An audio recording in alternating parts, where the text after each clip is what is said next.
Welcome back, guys. In this particular video, we're going to be taking a look at how to initialize an ASA from scratch. So you've never seen an ASA before, this is where you start at. This is also going to be reviewing some of the topics that we covered in the overview video where we talked about the security levels, the traffic flows, and all that. In this particular video, we're not going to take a look at the traffic flows, but at least we're going to take a look at how to initialize a particular device with a particular ASA from scratch. So the main topics, what are the different interface configuration parameters that you need on an ASA? I'll have a blank ASA that I'll bring up from scratch, the configuration commands for it, the verification commands that you use, and then the lab configuration. So getting started, again, this is going to be sort of a review for you guys in the sense that we have talked about the interface configuration commands. I'll again go over it real quick and then actually demonstrate that to you guys. Let's get started. As we discussed in terms of the interface configuration, besides doing the normal configuration that you do on a router interface, there's two additional parameters that are required to configure an interface on the ASA.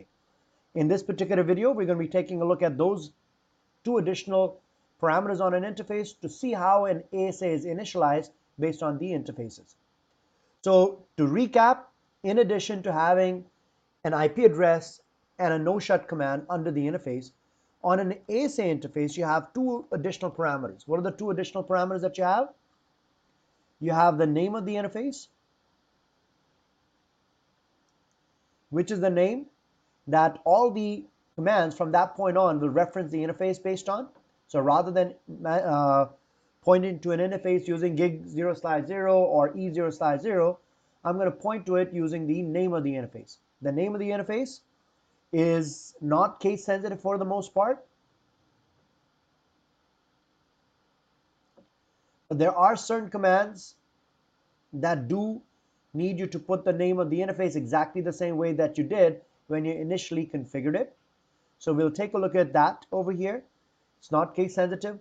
If you enable or set a name of the interface on an interface that does not have a security level on it, it will automatically set the security level also. Automatically sets the security level on what interfaces? On interfaces that are blank, on blank interfaces. All right. So for example, you're just going in and configuring a brand new interface and it does not have a security level on it, and you set the name, let's say, as DMZ. It will automatically set the security level of that interface to 0. And you can see that command being done in your running config. When you go back and check your running config, you'll see the security level to 0. All the interface names, every interface name except for the word inside, and as I said, it's not case sensitive regardless of how you type in inside, on a blank interface, it will set the security level to 100.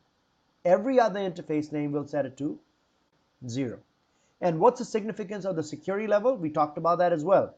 The security level is the one that governs the default flow of traffic through the firewall. So let's say you had two interfaces over here. Traffic was going in from an interface with a higher security level, and the routing tells it to go towards an interface that has a lower security level. By default, all traffic allowed. We discussed that in the previous video, in the overview video. Although all traffic is allowed, we also talked about that it only inspects TCP and UDP traffic. So the return traffic would only be coming in for TCP UDP based traffic.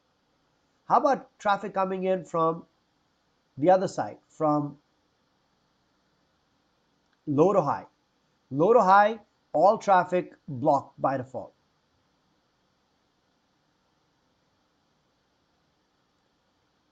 If you want to allow traffic to come in from a low security interface to a higher security interface, you do have to build, you have to have an explicit ACL created and applied to the interface, or you can have a return traffic which is coming in based on the inspection done based on TCP UDP.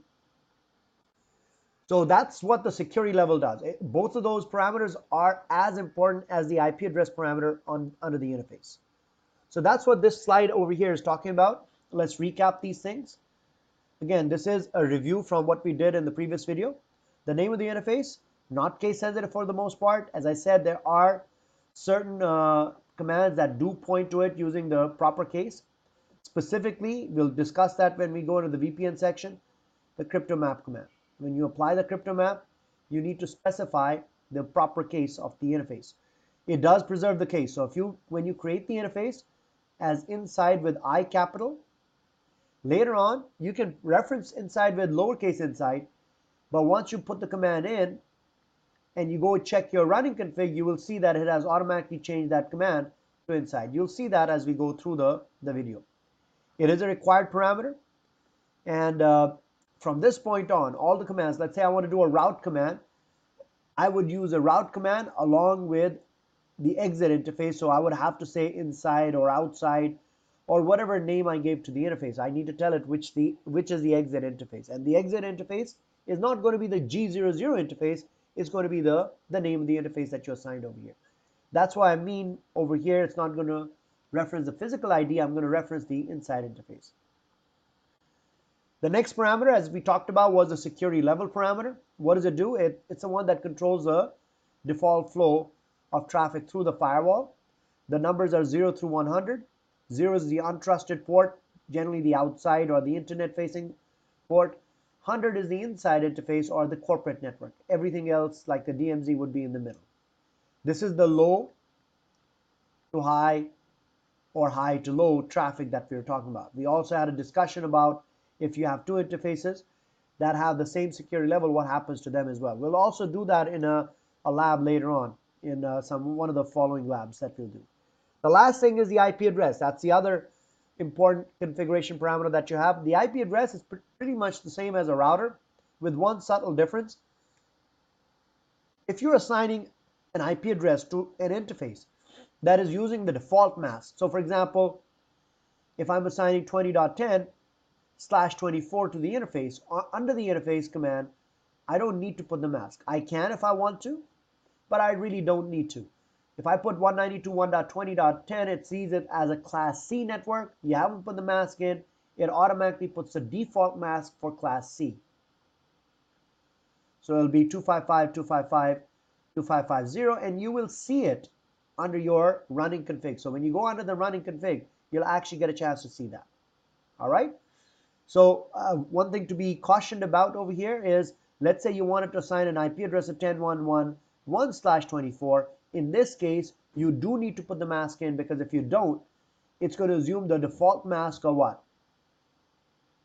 Class A, which is going to be 255.0.0.0, because class A defaults to /8. So keep in mind, for this type of stuff, you would need to go in and actually put the mask in as what? 255.255.255.0. All right. So those are the three parameters that you need to do under the interface. Configuration commands, an example of that is over here. So in this particular example, I'm assigning an IP address of 192.1.20.0/24 to the gig00 interface. The name of the interface is outside. Notice I put O capital. It should have a security level of 0. Essentially, what I could have done, I could have said interface 0/0, name if outside. As soon as I do that, it automatically sets a security level to 0. Remember what I told you, the default security level is 0. Okay? And IP address, notice I did not put the mask in. It's going to take the default mask of class C, which is /24. Don't forget the no shut. Just like a router interface, the interface on a firewall, an ASA firewall, is also shut down by default. Let's take a look at the second interface, second example over here. Configure gig 0/1 with an IP address of 10.11.11.10/24. Notice over here, it is not using the default mask, so I need to specify the mask. The name of the interface should be inside. These are the two common names of the interfaces that you'll see a lot in the industry. Outside for the internet-facing interface, inside for the corporate interface or the inside interface. It should have a security level of 100. Again, you notice that I put the name if inside. IP address, I did put the mask over here because it's not using the default mask. I did do it. I did not use the security level again because I'm using the word inside. Remember what I told you about the word inside? If I use the word inside, it automatically sets the security level to 100. I don't need to do it. Could I have done it if I was getting paid by the hour just to show I'm doing more work? Absolutely, but it's not required. Mask is required as it's a non-default mask for the class, which is, it would have been a /8, which would have been wrong. Security level is not required as it automatically sets the security level to 100 for any interface that is given a name of inside. It doesn't matter what case you put it in. It's not case sensitive for this part. All right. So that's how you configure it. Now the show commands. How do I verify that? Different commands to verify it. One way is show run interface. It basically shows you your running config. But inside the running config, all it shows you is the interfaces. So not the entire running config, just the interface config. All right, that's one way of doing it. You remember this, show run, and the name of the command will give you just that part of the running config. The other one, to check the status, whether it's up or not, and the IP address and the mask, show interface IP brief, which is similar to your router command called show IP interface brief.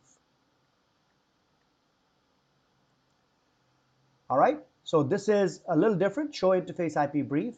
Then you have the show name if command. This will show you the name of the interfaces and their respective security level. So if you want to find out what security level is assigned to what interface, show interface IP brief will not show it to you. Show run would, because it's in the running config. The other more concise command is show name if for finding out the name of the interfaces and their corresponding security levels. These are the verification commands. Let's jump to the fun stuff, that's a lab, and actually see it work. So this is my lab topology that I'll be building.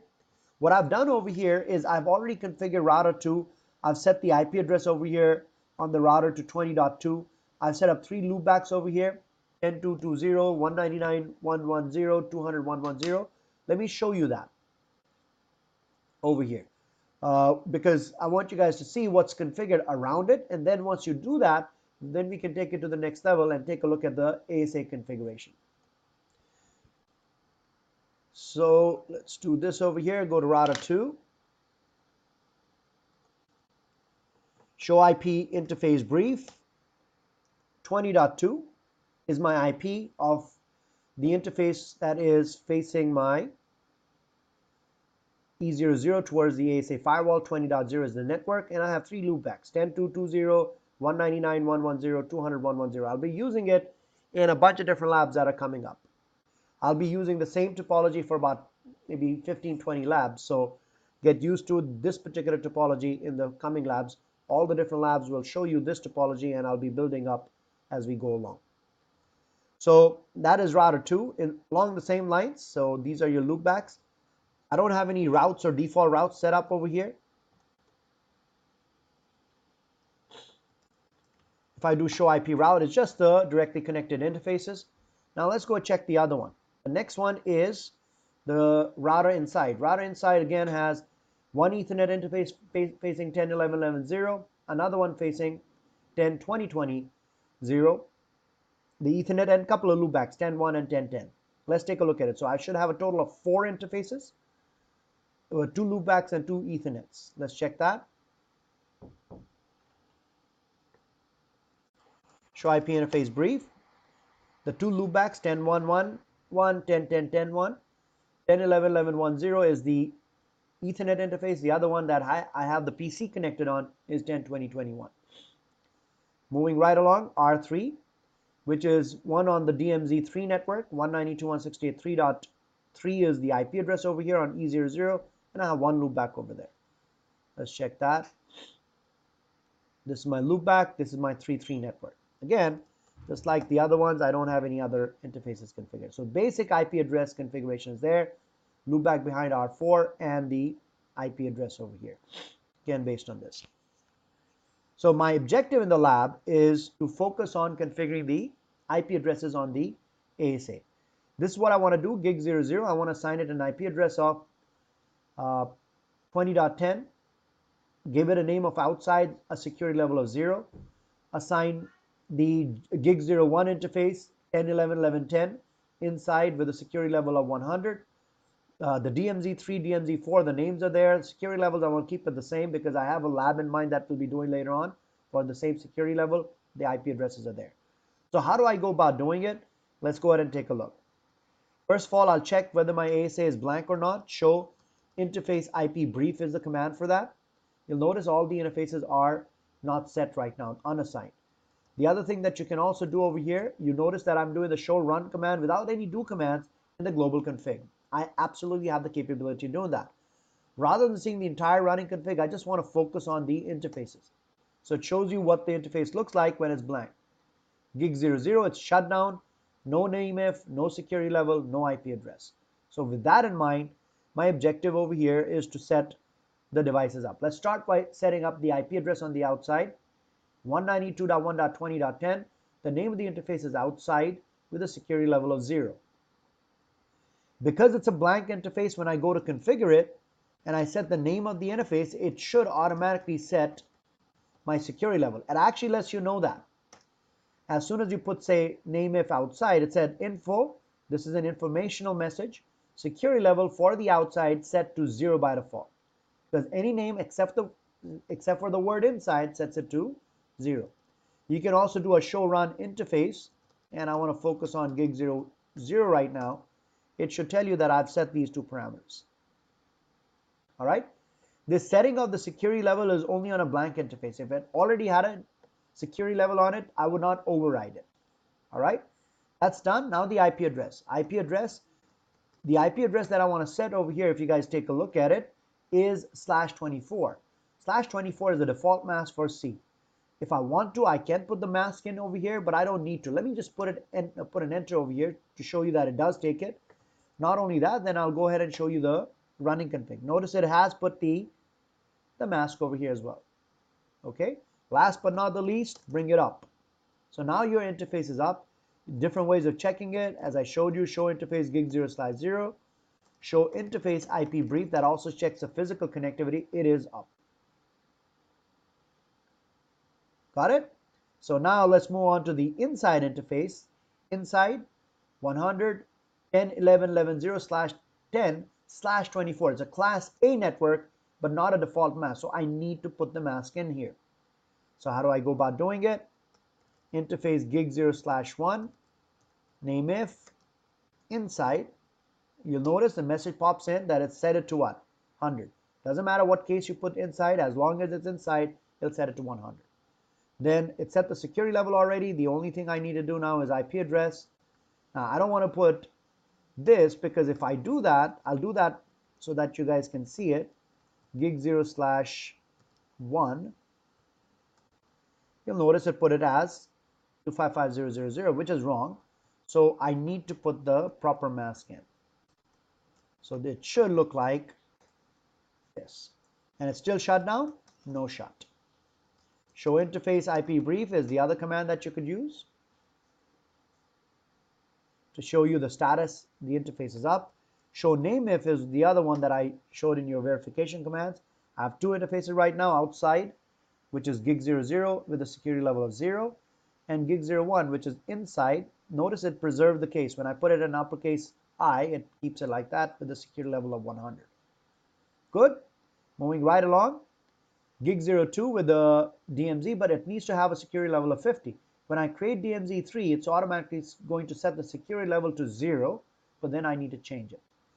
So let's do this one now. Gig 0/2, name if, DMZ3 sets the security level to 0. Any name except for the word inside sets it to 0. So I'll change the security level by using the security level command to 50. The order does not matter. You can put it in any order you want. 3.10. Now 3.10, I don't need to put the mask because it is the default mask. 3.10, class C mask, good enough. No shut, done. Gig 0/3, which is name if DMZ4, security level 50. Also, because I want to check that same security level traffic, 192.168.4.10. I want you guys to see, even if I want to, I can put the mask. It will take it. If you don't specify it, it's going to default. So now I have 4 interfaces. All of them are up. 192.1.20.10, 11.10, 3.10, 4.10. Show run interfaces will also show you that in the running config. It only shows you that part of the running config, and the last show name if shows you the names of the interfaces. All right, so I've done that. I've also given you the basic or the initial config of router 1, router 2, router 3, router 4 with the loopbacks and the Ethernet interfaces configured. This is the config that I just went through. The interface gig 0/0 set the name and the IP address. Gig 01 did the same thing. Gig 02, gig 03 did the same thing. With the different IPs on between gig 02 and 3, the same security level, but the rest is the same. Now at this point, if I go back to my diagram, I should be able to reach my directly connected interfaces. So I should go over here. I should be able to ping router 2. On the ASA, I should be able to ping 3 on this side, 4 on this side, and 1 on the inside. Let's see if that's working. So what I'll do over here is ping 192.20.2. Notice no do command. You can do your normal commands anywhere on your on the ASA, unlike the router. 20.2 is pingable. 10.11.11.1, which is router 1, is also pingable. 3.3 should also be pingable. 4.4 is also pingable. So all my surrounding routers that are surrounding my my ASA firewall are reachable. So my basic config is done now. So router 2, I ping. Router 1, I ping.